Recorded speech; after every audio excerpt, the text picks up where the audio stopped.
This conference will now be recorded.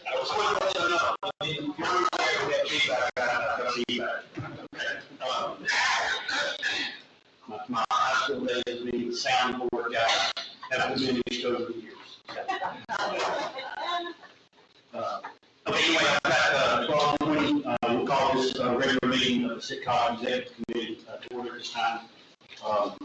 We'll begin with word of prayer and pledges led by Mr. Jim. If you please stand with me. Bow your heads. Heavenly Father, thank you for this day. Thank you for the food that nourishes us. Thank you for the slow turn in the weather. We all look forward to a little bit cooler days, more seasonal in this region. Thank you, and a special blessing on the elected officials and appointed officials that make up this body, that come together to work on issues outside of their own jurisdictions for the greater good of the Central Texas region. We ask a special blessing today on your servant who is with you today, Judge John Hull, who was a longtime supporter of this COG and of this region, and who will be greatly missed. We celebrate him today, and we keep him and his family in our thoughts and prayers. And finally, we ask a special blessing on the hands of those that protect us both home and abroad so that we can gather in freedom and celebrate your name. We ask all these things in your Son's name. Amen. I pledge allegiance to the flag of the United States of America and to the republic for which it stands, one nation, under God, indivisible, with liberty and justice for all. Honor the Texas flag. I pledge allegiance to thee, Texas, one state, under God, one and indivisible.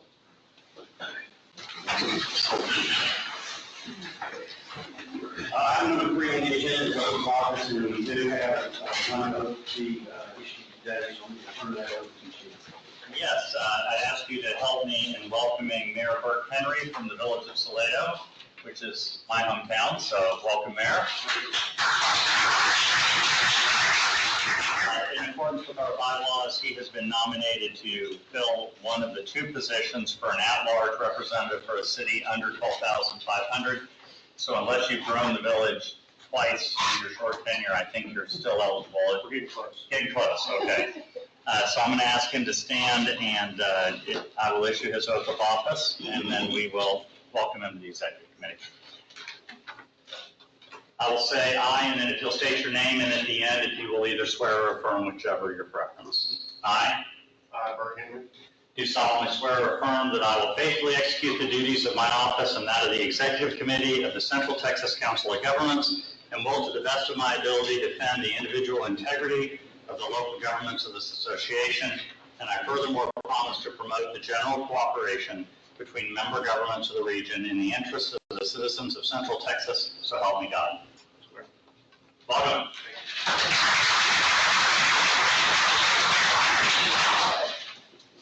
The next items 5 and 6 on the agenda are the consent agenda, which are the minutes from the September 2024 meeting, as well as the expenditure report for September 2024.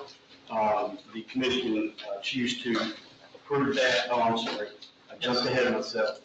You're just a fast mover. Disregard everything after consent agenda. Okay, item number 4 is opportunity for public comments. Do we have anyone, any person that would like to address the committee this week? I don't see anybody, but I did want to offer one comment about the gentleman that I just mentioned, and I use the word gentleman in the purest sense of that name. Judge or Mayor John Hull, as you might remember him, was a longtime supporter of this COG. I haven't gone back into the archives, but I think it's safe to say he was president more than 5 times. He was president of the State Association several times. We were fortunate to take him nationally to several national conferences. He mentored me very, very well. I felt honored to be in his presence. I felt it would be remiss if I did not tell this one story on him that was probably not appropriate in his memorial yesterday.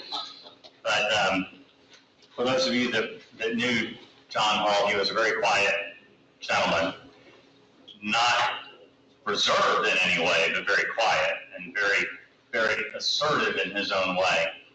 And he and I were to travel to the National Association of Workforce Boards to meet Susan Thomas and her delegation. And we got held up because of ICE. And the next morning, we had called ahead and changed all of our reservations. And so I picked him up, we drove to Dallas, we got on the plane, we flew to DC, we got in the cab, we got to the Renaissance Hotel, and they had given our room away because we were a no-show the night before, even though we had called and we had a confirmation number. So here I am, a young executive director with one of my board members in tow, and I'm embarrassed that we don't have a room, and they want to move us to Arlington, which is, 30 minutes away by cab, which wasn't going to work for us. And I'm sitting there trying to figure out what we're going to do. And normally he would sit quietly in the lobby and wait for us to check in. But the next thing I knew, he was standing next to me. And he looked at the young lady across the counter, and he said, "May I ask you a question?" She said, "Absolutely." And he said, "If the President of the United States were here tonight, you would have a room for him, wouldn't you?" And she said, "Yes." And he said, "He's in Germany, I'll have his room." And we stayed in a suite in the Renaissance Hotel because of John. He didn't raise his voice, he didn't make a stink, he just got the job done. And I think that's a testament to the man that he was and that I'll always remember. So thank you for that moment. I just wanted to remember him in this moment. So, Jim, thank you for the very kind words. It was great service. It wasn't as good as your speech yesterday. No, it was everywhere. Do we have anyone that's participating online that wants to address the committee this afternoon? Justin Todd with the Clean Fire Department's online. Does he want to make a He comment? does not want to make a comment. Okay, all right, very good. Then we move on to the consent agenda. Now, items 5 and 6. Again, and they are the minutes and expenditure reports. If the committee so chooses, you can take action to approve the consent agenda as it's been presented, or you can decide to take any one of those under individual consideration. So moved. Second. We've got a motion to approve the consent agenda and a second. Any further discussion on items 5 and 6? Hearing none, all those in favor say aye. Aye. All those opposed say no. Any abstentions? Ayes have it, motion carries. Moving on to item number 7, which is the presentation of Dr. Dan Malsom from Kimley-Horn on the draft SS4A safety action plan. Yes, so as many of you are aware, we've been working with Kimley-Horn to develop our Safe Streets and Roads for All program that we were awarded grant funding for last year. We are nearing the finish line, so Danny's here to provide the board with an update on where we stand with the draft, as well as what to look for as we move forward with the plan prior to bringing it to the board for approval in around February timeframe. So Dan. Thank you, Joe. We're up to the front.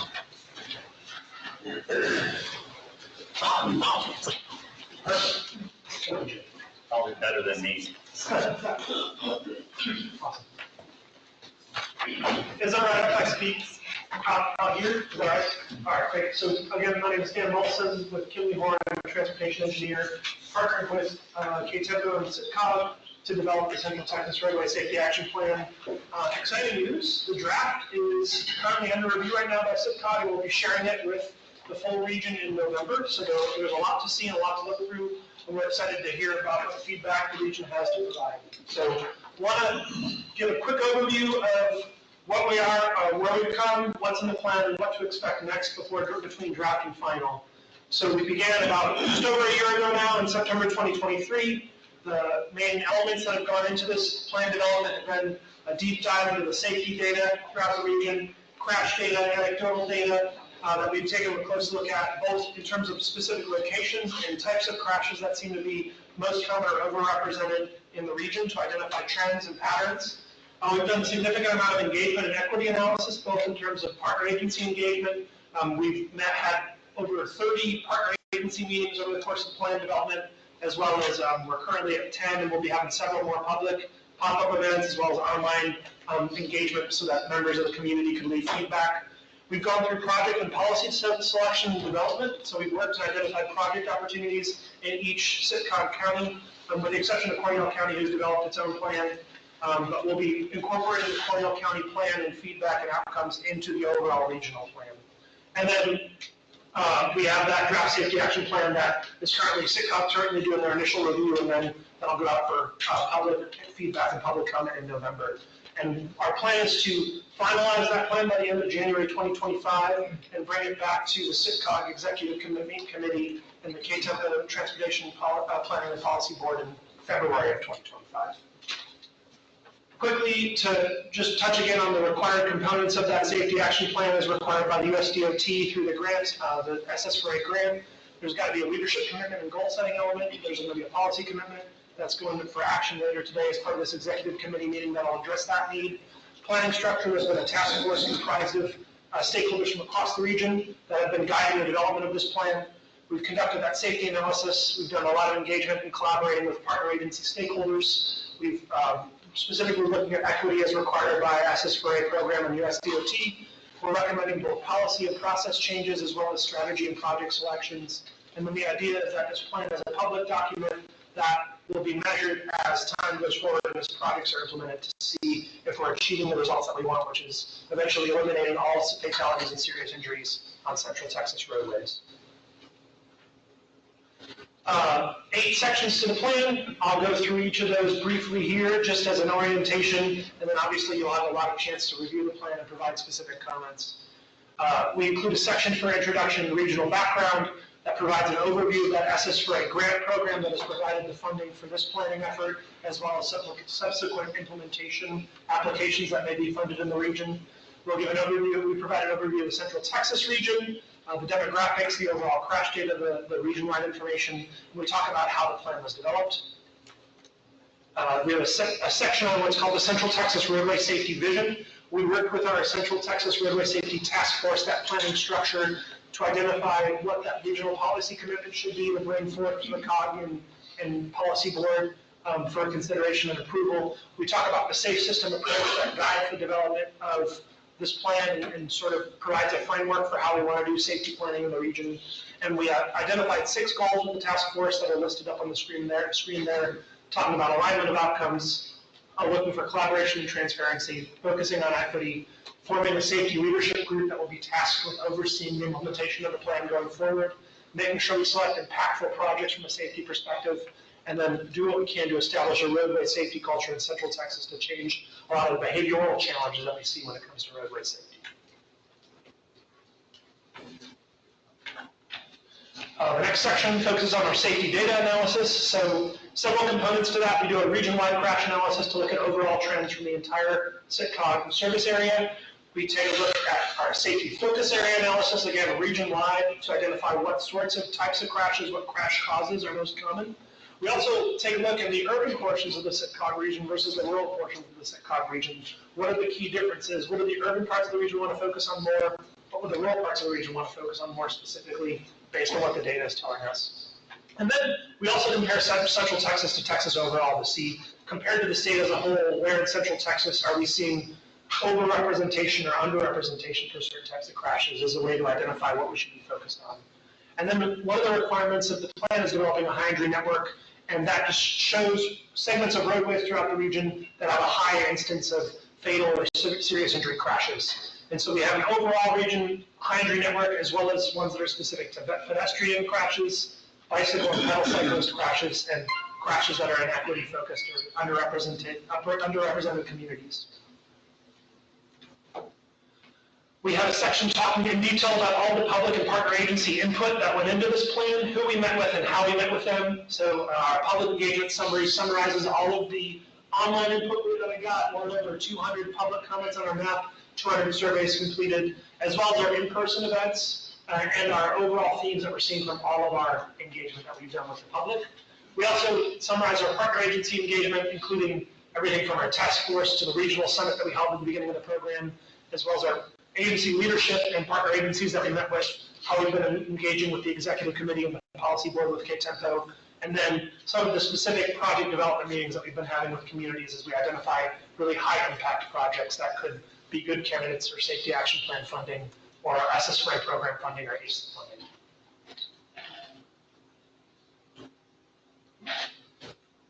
There we go.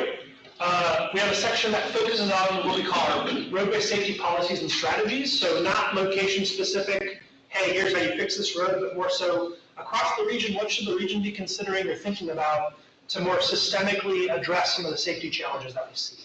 So we break those down into 4 groups, region-wide, so across the entire SITCOG region, as well as urban Central Texas, more urban-focused, rural Central Texas, and then a couple of county-specific recommended activities that we identified in talking with county stakeholders. We have a section that talks about, for the actual projects that are location-specific, how do we prioritize those? And across the entire region, what's the overall top scoring projects in terms of safety need? So we wanted to call those specific region-wide projects out in one section to identify what those are in terms of what are the biggest opportunities in the region for safety improvements. But we also wanted to make sure that we have something actionable for each county and each stakeholder that participated in the plan to consider in terms of bringing roadway safety. So a big portion of this plan is dedicated to our county safety action plans. And those are, again, projects and other opportunities organized by counties with focus pages for larger cities and some smaller cities that had some projects identified, as well as maps and summary tables broken down by county and by city for all 109 projects identified across the region. So through all this engagement, we've identified over 100 projects that we think would have a, significant safety benefit. And then again, some strategy write-ups that are county specific in these sections as well. Finally, looking at implementation just talks a little bit about how we recommend going about implementing these projects, what some needs might be to turn the plan into reality, how we recommend progress reporting to see how we're doing compared to the goals that we're setting, and how we recommend updating the plan going forward as new data becomes available, as projects get implemented, and as there's a need to identify what the next opportunities are to move towards that goal of eliminating roadway fatalities and serious injuries in the region. So that's the plan. The last thing I want to mention today, and I'm happy to answer any questions afterwards, I just want to talk through our next few months and what we see between the draft and the final plan, what we expect to happen. So SITCOG staff's completing their initial review of the draft plan now. We're going to address a few comments to make sure that we pick up those initial comments before sharing it more broadly with the group. We're providing these overview presentations to key decision makers throughout the region. And then we'll begin our public and partner agency second round of public input early next month in November. That will include both public review and follow-up. We'll have several additional in-person events that we'll go to. Where I think we're working with SITCOG staff to develop a video that can talk about the plan and how it's going to be used and implemented across the region so that folks can understand that from across the region. And then we're going to also allow our task force and partner agencies to review the plan as well and give us feedback, as well as the policy board and the executive committee to, again, give us feedback.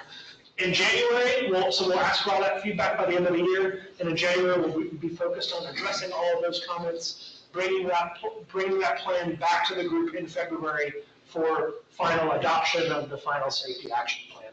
So going ahead of February, we also have scopes through the COG as meeting with each county to talk about what the next steps might be. How do we start moving towards implementation?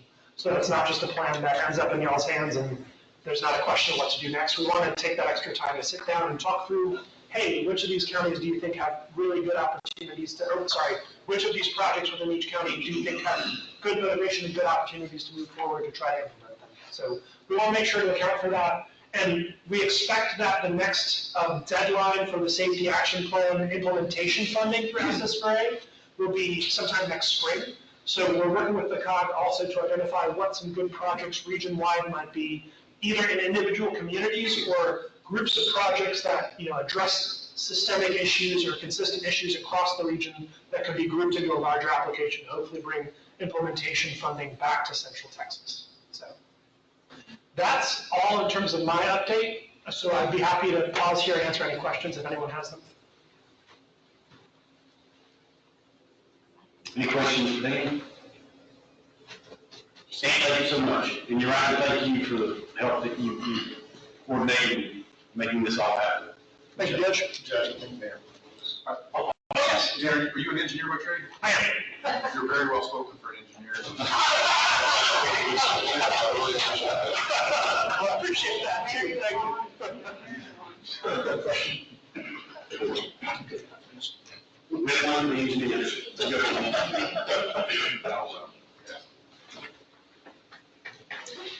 Okay, any other comments, questions, concerns under item number 7? George, I'm going to save you some steps. We've got action items before you.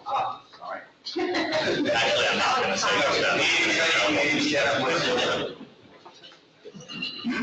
We've got a few action items to take care of.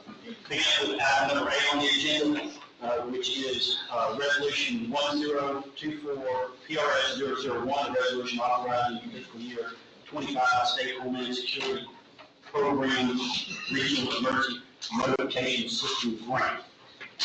Turn this over to Jim. Yes, and I will take a small liberty here, and I'm going to go ahead and talk about PRS 001, 002, and 003 as a group.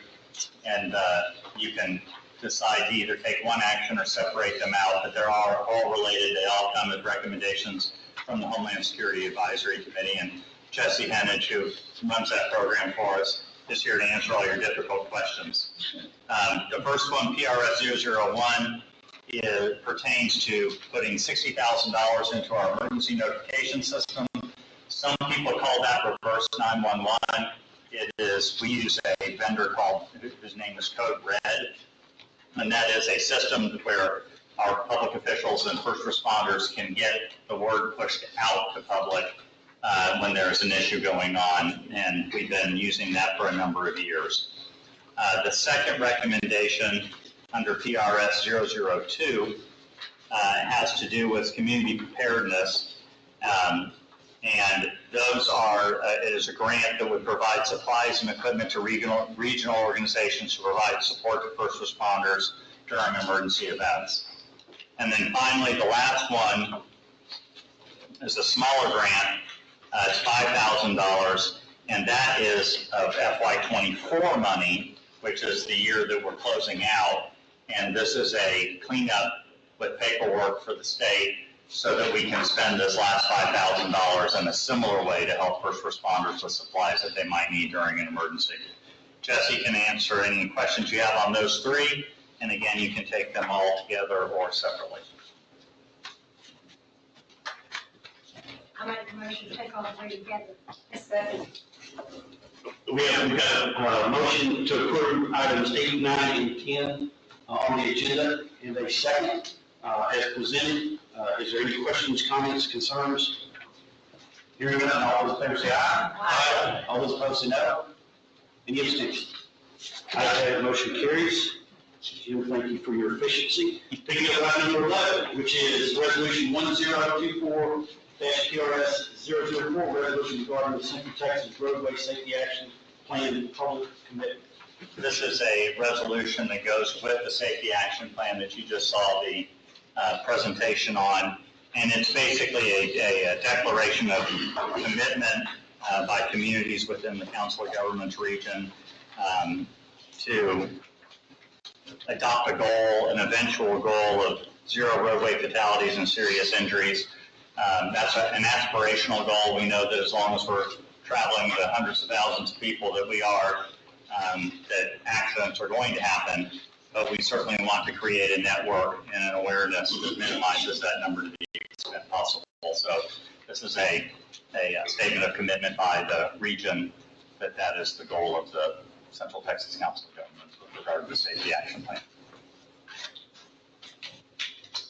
Questions, comments, concerns for Jim or potentially Ryan on this resolution? Right, I just had to throw it in the bus. It's okay. I'm here all day. Okay, all right. If not, I would entertain a motion to approve the resolution as presented. I'll second. Motion and a second. Any further comments or concerns? Hearing none, all those in favor say aye. Aye. All those opposed say no. Any abstentions? Ayes have it, motion carries. Picking up with item number 12, which is resolution 10-24-01, resolution approving payment standard income limits for FY 2025. Jim, did you want to group that with 13 as well? That would be appropriate. Okay, we will take up resolution 1024-02 at the same time. And we've thrown the bus over Uriah, so now we'll let Carmen have a shot. You will find in your packet the income limits and the payment standards. The first resolution has to do with establishing new payment standards for what we will be, how we will administer this program going forward for 2025. You can see that each county is grouped on the left-hand side in the light blue areas, and that has the new data of what the median family incomes are in each of our counties. In addition, it talks about what the fair market rent is for various sized dwellings. And then you'll see that we are currently reimbursing at 110% of fair market rent because we are a rent scarce region. These have to be approved every year before we start administering the next year's fiscal funds. And our year for HUD turns over on January 1.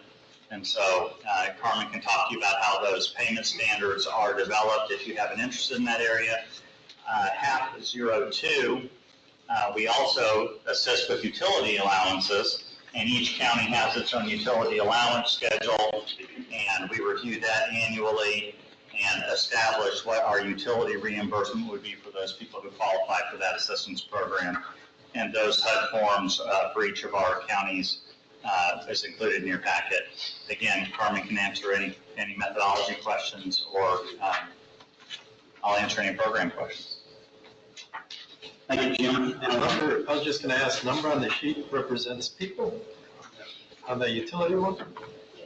That's the number. So of the people. number on the sheet is the number of bedrooms, so on the. Oh, it's the number of bedrooms. Yeah, the number of bedrooms, so. Because it says 0, 1, 2, 3, then it has numbers underneath. The numbers underneath, Carmen, for example, under natural gas, is that the Oh, reimbursement? that's the reimbursement number, yes, for each of those utilities, The yes. reimbursement is just number of people.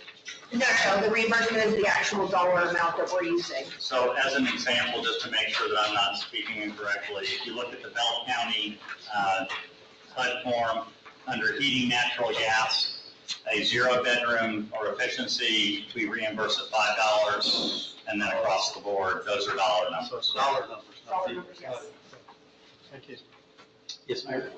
Yes, thank you. Are there any more funding left for vouchers? You want to give Any that? other questions, Mayor? Funding for vouchers? We still have available funding, we are not in shortfall, we're issuing vouchers, yes. So they're still available. Thank you. In addition, not to steal her thunder during her presentation, but since the acquisition of the Clean Housing Authority vouchers, we have been assisting with the project-based vouchers. And how many more immediate units do they have that we I can have fill today? 17 available units and those that we're going to be pulling from several waiting lists for.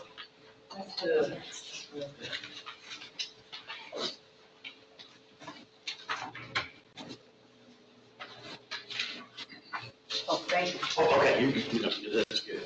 I was caught up in Cordell County statistics there. Any other comments or questions for Jim or Carmen? I have a question. Yes, sir. How current are the median income values? They just came out, I believe, in June. They come out Every quarterly year. or other? They come out yearly.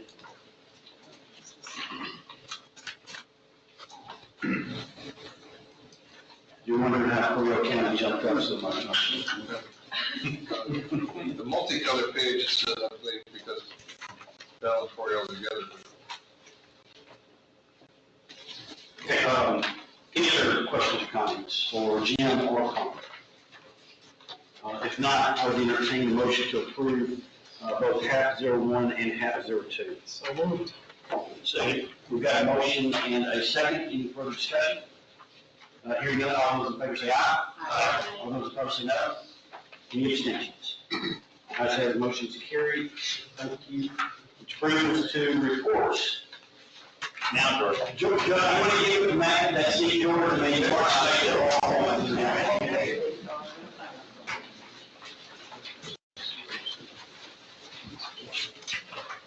Good afternoon, everyone. I just wanted to update you that our kind of different this year. I always tell Jim that Health and Human Services has not been consistent over the last 5 years since I've been doing budgets, but typically we do our closeout so that we have some anticipation of what's in carryover funds would look like for our planning budgets. But this year they decided for us to do our planning budgets at an 80%, of what they think would be coming into next year. So it's a little bit awkward to do that, but we did submit our planning budgets for FY25. And right now I'm currently working on our closeout budget to know how much money I really will have to know how to spend by January of next year. So that's just the way Health and Human Services is.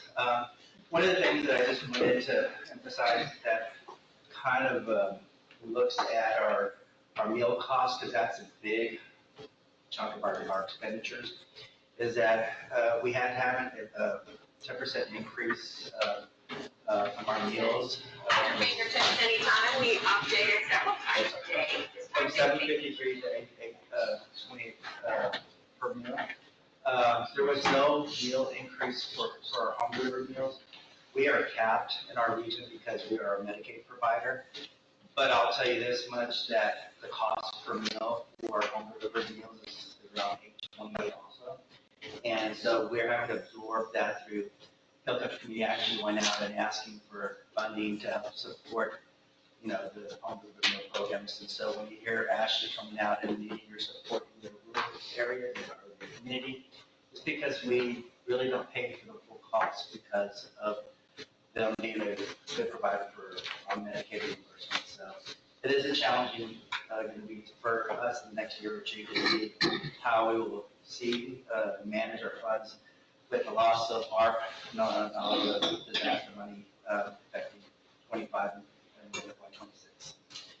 And thank you for Jim and Ryan. They went down October 1st to do a check presentation. You got to see the nice big check out of the foyer for the $300,000 that we got for the ride for veterans program.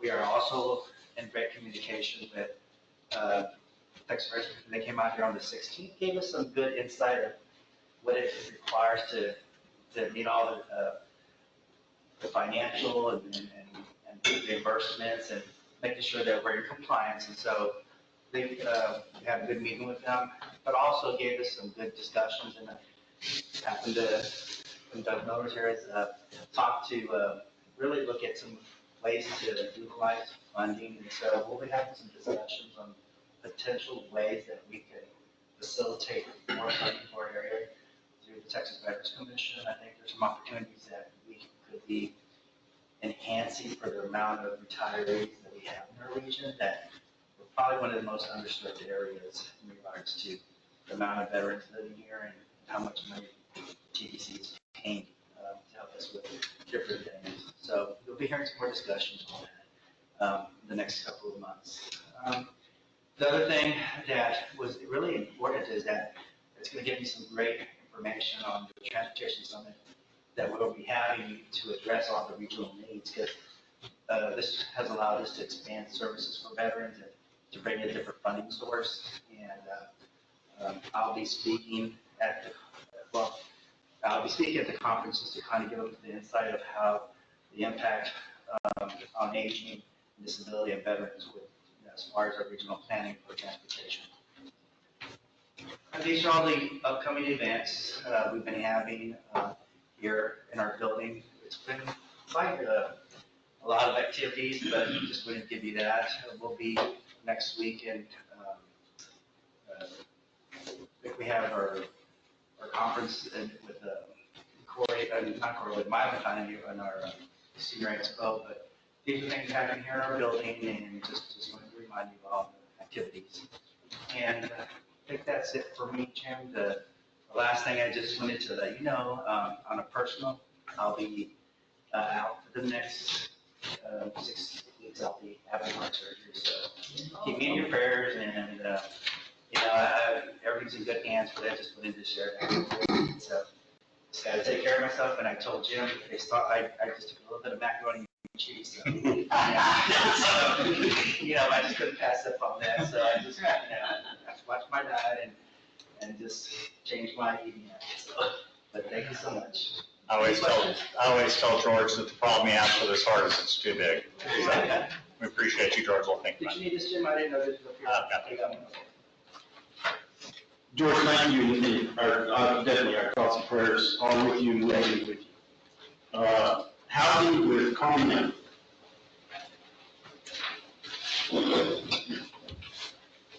Really quickly, I just want to acknowledge staff. We've been working really hard with the VASH program.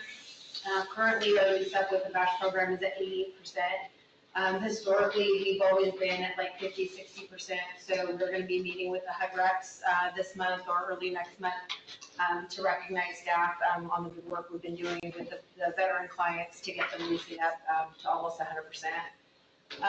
Utility allowances, you've already approved the resolution, but we had about a 1% increase across the board for all the utilities for each of the 7 counties. And then the fair market increases and decreases for Lyon County. There was they're all negatives. Okay, so that's all right.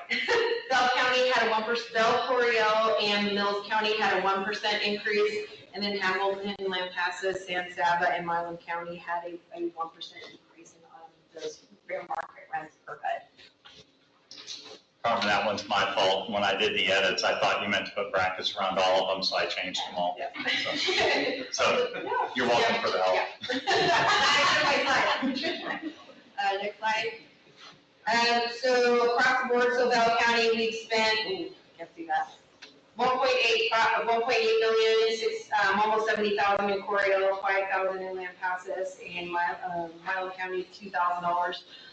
We're leveling off, finishing up with the Clean Housing Authority, so our funding is going to start to kind of taper down, whereas we were paying lots to kind of offload or to pay off those rents from January to current to those tenants. And we have finished the last contract. We're just pending signatures for those KHA clients that came over to our program and we absorbed them. Any questions? Thank you. Thank you, Carmen. Planning and Regional Services, Ryan.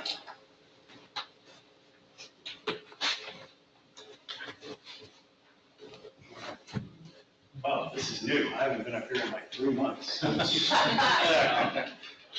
didn't bring my slides with me, so I hope I can read everything. Our emergency services side of the house, of course, our next Homeland Security Advisory Committee is meeting November 7th in Coryell County. Just a heads up on that advisory committee. There will be some bylaws revisions probably coming before the board in the next couple of meetings. Due to some of the changes with TDM, TDM community liaison officers, and how counties and cities are kind of doing their emergency management process, there may be a need to look at how we actually have our membership set in the bylaws. Our hazard mitigation plan, it was actually 85% last month, now it's 86% complete. We're still waiting on the draft from TDM to come back. The Siri grant, Jesse is still diligently working with the state and applicants who were awarded funding to get those projects moving forward. And then, of course, you have the peace officer training that we've done last month in the upcoming classes. Our 911 calls, we had a total of 23,349 calls in September. And then here's our trend line for the last 6 months. Our texts were 166 total texts to 911, as well as our trend line for that. And then our addressing, we assigned a total of 220 addresses for September 2024. That number just continues to stay steady. People are requesting addresses. I don't know where they're moving to, but they're definitely moving somewhere and building stuff, and they need addresses. The planning side of the house, our EDA grant, which funds the Development District of Central Texas, we'll be bringing bylaws to this board for consideration, making some changes to those bylaws as well. Just due to the course of time, things change, bylaws need to be revised and updated accordingly. And then we're still distributing weekly highlights. If you're not getting any of the weekly emails from Dominique, please feel free to reach out and let me know. He sends a lot of grant program funding announcement information out. K-Tempo, which is the Transportation Policy Board, we have new leadership, new officers took their seats at the last meeting. Our chair now is Susan Long, who's a council member for the city of Temple, and our vice chair is Bobby Woodson, who's commissioner for Bell County. And, this is the SS4A. Of course, Dan provided a pretty thorough update. I just, and as you'll see, we have our in-kind match requirement and the in-kind received. We're kind of down below where we should be. I anticipate we'll get some of those in-kind dollars. We'll get all of those in-kind dollars in excess over the next couple of months as we start reaching out to communities individually to go over this plan. If you are receiving documents via DocuSign and you have questions about that for in-kind dollars and tracking, those are definitely coming from staff. But if you have questions or you'd like us to send it a different way, please let us know. We can only track our in-kind dollars and in-kind match with signatures from the people that are participating. So if you've seen those come through and you have some concerns, just let us know. We'll get the information sent back out to you. If you haven't received anything and we should be looking for a signature, please let us know. And I believe that's about all I have for my update. Yes, sir. Right, I would just tag on to that about when you send those out for DocuSign, because in light of all the scams and hacking that's going on with people getting into your system, it would be better if you preface that, let the individuals know that you're going to be receiving this document. And it's okay, otherwise, it'll take time. We'll send it to our IT folks and look at it and make sure it's legit. Yeah, and we can do that. We can send out a precursory email that says, hey, we'll be sending out this document, please. No one in this day and age just blindly just click on the link. Right. No, I do. Then Chris and I, we're really close. I'm just going right next to the link. And to caveat what you're right in saying, I would remind all the city council as well as the commissioners court, if you'll just have a little entry on your agenda every time, your writing has come up with ways to calculate that there is, even time that you utilize to prepare the meeting can be incorporated in this. And that's, how we maintain that good flow. Just so you got it on your agenda, a quick, update. And the federal people are very gracious in not questioning us to a significant degree of validating what those time requirements are. So I just want to reinforce that, get those on your agendas because and if you would, if you'd like staff to come out and actually speak to the council or commissioner's court, just reach out and let us know. We're happy to come out and make those presentations. Yeah, if your city council meetings aren't long enough right now and you want half an hour or so, or just let us know. You're right, I appreciate that. Moving on to item number 17, Workforce Development Board, Susan. I think Jim and I were on the same cycle this morning. At Judge Hall's funeral yesterday, at the end, the closing, the minister challenged each of us to tell a good story about Judge Hall and how he has impacted lives. And so we have a very compelling story. So in the mid-90s, the Texas legislature passed two pieces of legislation that drastically affected the way we do business. I won't bother you with the numbers, but I have them. So prior to that time, workforce was a division of the Central Texas Council of Governments. And after that, we were not permitted to operate programs. We could do the administrative work, we could do the staffing, we could do all the work, but we couldn't operate programs, so we had to farm that out. So Judge Hall was our chief elected official at the time. I'm not sure what happened to Bell County, maybe Judge Clark was mad at me. I'm not sure. But Judge Hall was the one that convened all the partners, all the community leaders, and said, this is what we need to do. So we had 7 county judges and the mayors of Temple and Killeen, or really Killeen and Temple. So we did all the work, lots of paper pushing, and the big push at that time was to contract out the operations of the workforce centers to private for-profit contractors. Big push. Judge Cole, in his quiet manner, said, Susan, keep the money at home, which is important. So, okay, so we came up with our model. And I'm a COG, I've worked for COG for a long time, I'm a COG gal. So we approached another COG to be the staffing agency for our workforce centers, and we hired a managing director. That was our plan. And Jim's counterpart to the north, these are his words, I'll never forget them. Little darling, I was little in those days. Little darling, TWC will never approve that model. So I said, just watch us. 27 years later, we're operating at that little model. So let me tell you about those for-profit guys. And there's nothing wrong with for-profit. One of the largest in the company, their headquarters are out of New Zealand.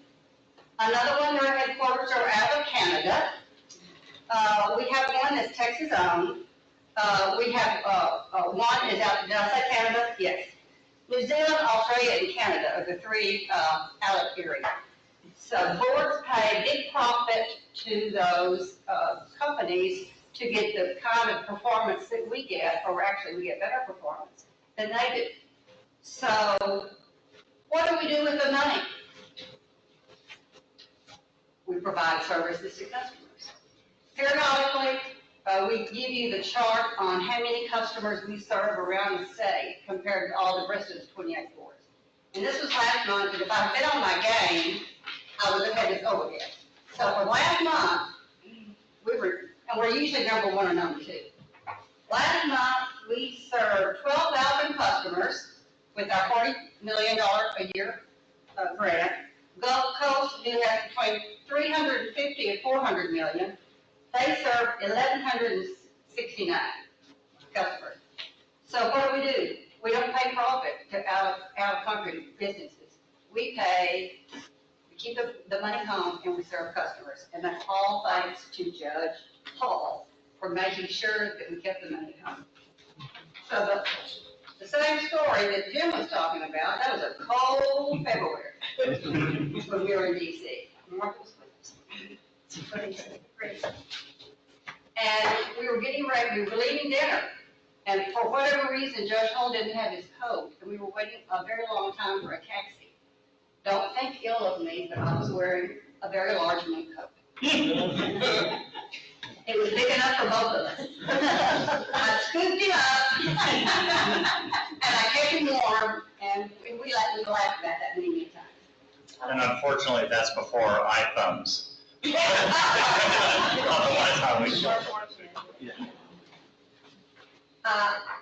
thing I'll just talk is our annual luncheon is next week, and always enjoy having you attend the luncheon. We had 21 award winners this year, and I'll just tell you about one of our award winners. I'll save it for our actual awards luncheon, but she's from Venezuela.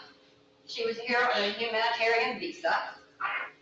She's not English speaking, so she has to have a translator. She went through, she has her GED now, and she works at the Revolve Greens, the lettuce place east of the county, making $18 an hour. So she is so excited to be here. One of the things that we do for our customers is we take them shopping. We give them $300 to spend to have, lots of people have never been to a banquet. And so they took her shopping. I got a very, very, very nice letter. They took her to Kohl's, and she said she had been inside Kohl's, but she'd never been able to buy anything inside Kohl's. And she'd never owned a dress. So she tried on 20 dresses to get just to the right one. So she got her dress, she got her shoes, she got a handbag, and had a change left over for a little bracelet. So she'll be there next week. And And her employer is one of our employers of the year. Thank you, sir. Thank you, Susan, appreciate that. Moving on to the Workforce Center with Lewis. Good. Where is he at? I can't see him.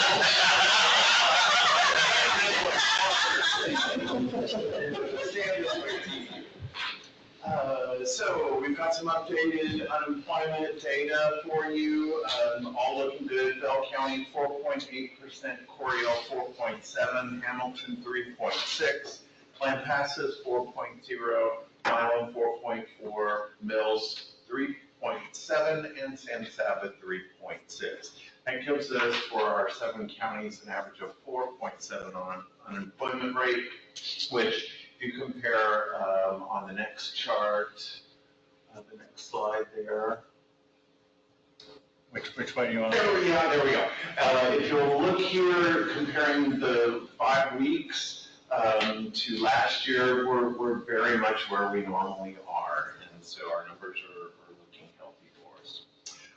On the next slide, you'll see that we had 2 individual hiring events in the month of September. We reached 80 job seekers for those 2 different employers.